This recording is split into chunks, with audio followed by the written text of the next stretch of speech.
Assalamualaikum warahmatullahi wabarakatuh. Apa kabar anak-anakku yang berada di kelas 1? Semoga pada hari ini kalian dalam keadaan sehat, ceria, bahagia, dan semakin semangat belajarnya. Sebelum kita memulai pelajaran hari ini, mari kita membaca doa terlebih dahulu dengan membaca basmalah. Bismillahirrahmanirrahim. Anak-anak, hari ini kita akan mempelajari bab yang keempat, yaitu bersih itu sehat.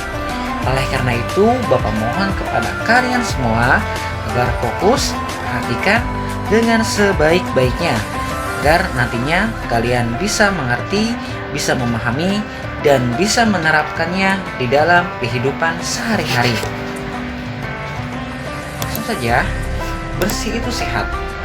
Menjaga kebersihan harus dibiasakan, karena kebersihan adalah sebagian dari iman. An-nadzafatul minal iman. Allah Subhanahu wa Ta'ala menyukai kebersihan dan kesucian. Kebersihan badan, pakaian, dan tempat tinggal. Dalam Islam, bersuci disebut toharoh. Allah menyukai kebersihan dan keindahan.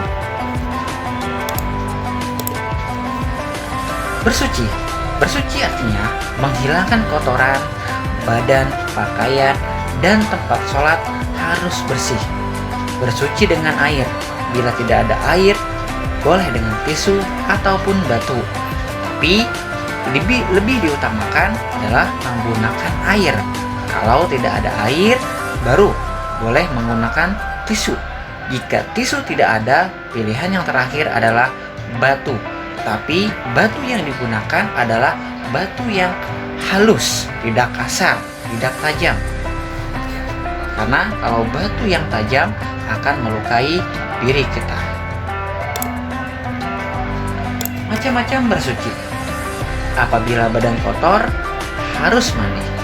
Dengan mandi kita bersih dan sehat.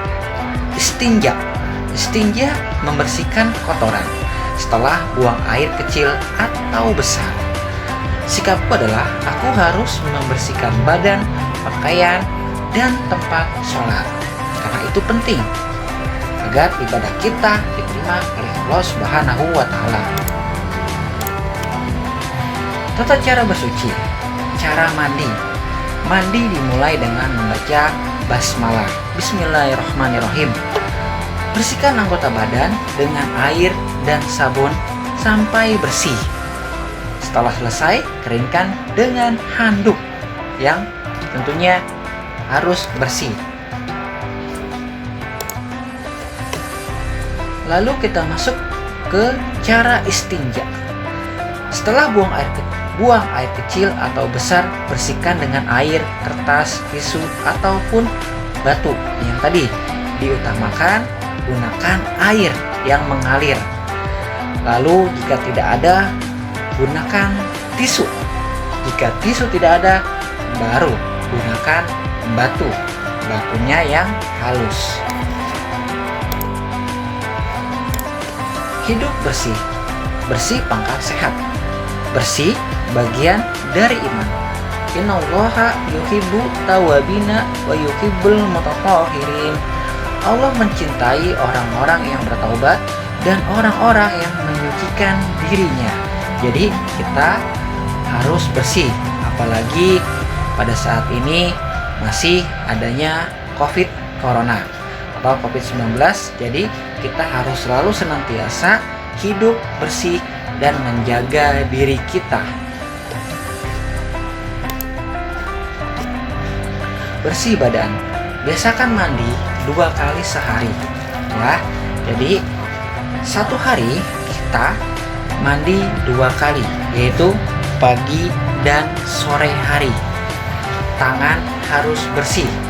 Apabila kita memegang sesuatu yang kotor, maka cucilah tangan kita dengan menggunakan air yang mengalir dan gunakanlah sabun. Menggosok gigi dengan benar. Jadi ketika kita menggosok gigi, jangan asal-asalan, tapi harus benar. Lalu kuku yang panjang harus dipotong. Silakan nih anak-anak lihat, kuku kalian apakah sudah panjang atau belum. Kalau belum, maksudnya kalau belum panjang itu bagus. Tapi kalau sudah panjang itu harus dipotong, karena kuku yang panjang itu ada penyakitnya. Bahkan setan bergelayutan di kuku yang panjang karena setan suka sekali yang kotor-kotor ya. Jadi harus dipotong kukunya agar hidup bersih, hidup sehat. Lalu pakaian harus bersih. Pakaian kotor harus dicuci. Pakaian harus rapi ya. Jadi kalau pakaian kita terlihat kotor atau berasa kotor, segera cuci. Lalu yang ketiga, barang-barang harus rapi dan bersih. Apakah itu piring, sendok, garpu harus dicuci. Alat belajar harus bersih. Buku lemari, meja harus juga bersih. Ya, bersih tidak harus baru, tapi bersih itu identik dengan rapi, ya, tidak kotor. Lalu bersih tempat. Rumah yang sehat disapu setiap hari agar selalu bersih. Halaman harus bersih dari sampah. Tempat sholat juga harus bersih. Karena salah satu diterimanya amal sholat kita yaitu harus bersih, agar kita juga bisa khusyuk dalam beribadah. Tempat tidur harus kita bersihkan dan kita rapihkan. Jadi kalau misalkan kalian nih anak kelas 1, kalau bisa kalian berbangun tidur, lihat tempat tidur kalian yang kalian tiduri berantakan atau enggak. Kalau berantakan, rapikan sebisa kalian saja.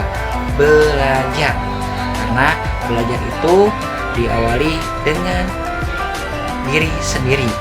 Allah bisa karena terbiasa. Lalu kita lihat di sini anak-anak, manfaat hidup bersih. Manfaat hidup bersih apa saja sih? 1. Lebih dicintai Allah. 2. Terhindar akan berbagai macam penyakit. 3. Lebih berenergi dan bersemangat. 4. Hidup lebih teratur. 5. Meningkatkan kepercayaan diri. Kalau pakaian kita rapi, badan kita bersih, tentunya kita akan lebih percaya diri, lebih semangat tentunya dibandingkan dengan pakaian yang kotor. Terus kitanya juga tidak merapikan diri kita sendiri, seperti kita tidak nyisir, baju kita lecek, harusnya baju kita rapi, jadi tidak rapi, dan itu mengurangi rasa percaya diri kita. Oke anak-anak, seperti biasa, di sini ada latihan soal 1 sampai 5. Silakan anak-anak mengerjakan soal ini di buku tulis agamanya. Soalnya ditulis ya. Mudah-mudahan pertemuan kita yang singkat ini sampai di sini dulu. Kurang lebih, Bapak mohon maaf apabila ada kekurangan ataupun kesalahan dalam pembelajaran kita hari ini. Semoga pertemuan kita hari ini pertemuan yang Allah ridhoi, Allah berkahi, agar kita bisa menerapkan dan menerimanya di dalam kehidupan sehari-hari. Billahi taufiq wal hidayah. Wassalamualaikum warahmatullahi wabarakatuh.